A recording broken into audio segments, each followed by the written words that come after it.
అందరికీ నమస్కారం. నేను మీ బాలకొండయ్య వేముల ఫ్రమ్ విశ్వనాథపురం. మన ఆంధ్రప్రదేశ్ రాష్ట్రం రానున్న 3 నెలల్లో సర్పంచ్ ఎన్నికలు నిర్వహించడానికి కసరత్తు మొదలుపెట్టిన విషయం మీ అందరికీ తెలిసిందే. కాకపోతే సర్పంచ్‌గా పోటీ చేయడానికి కావాల్సిన 10 లక్షణాలు, కనీసం వాటిలో 7 లక్షణాలుంటే సర్పంచ్‌గా నిలబడటానికి అర్హత సాధించినట్టు. అవేంటియో ఇప్పుడు ఈ వీడియోలో చూద్దాం. నెంబర్ 1, మొదటిగా అతను స్థానికుడై ఉండాలి. నెంబర్ 2, ప్రజల సమస్యలపై అవగాహన కలిగి ఉండాలి.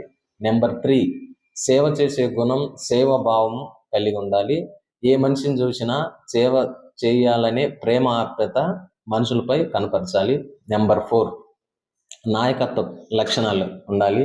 నెంబర్ 5, ప్రజలతో సత్య సంబంధాలు కలిగి ఉండాలి.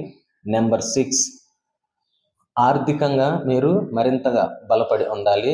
Number 7, pro development and pro welfare అనే ఎజెండాతో ముందుకెళ్ళాలి. అంటే మన గ్రామ అభివృద్ధి సంక్షేమం కోసమే పాటుపడాలి, పనిచేయాలి.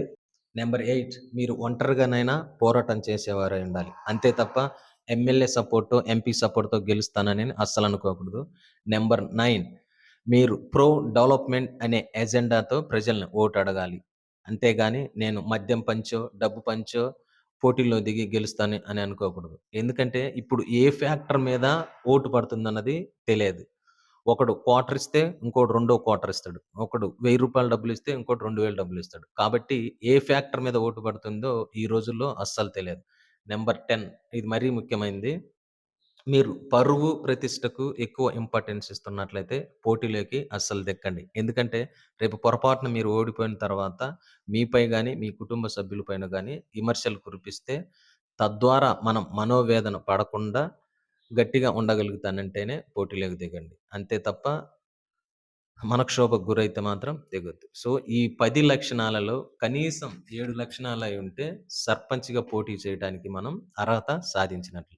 సో, ఈ ఇన్ఫర్మేషన్ గాని మీకు నచ్చినట్లయితే ఈ ఇన్ఫర్మేషన్ షేర్ చేసి, లైక్ చేసి, సబ్స్క్రైబ్ చేయండి. Thank you.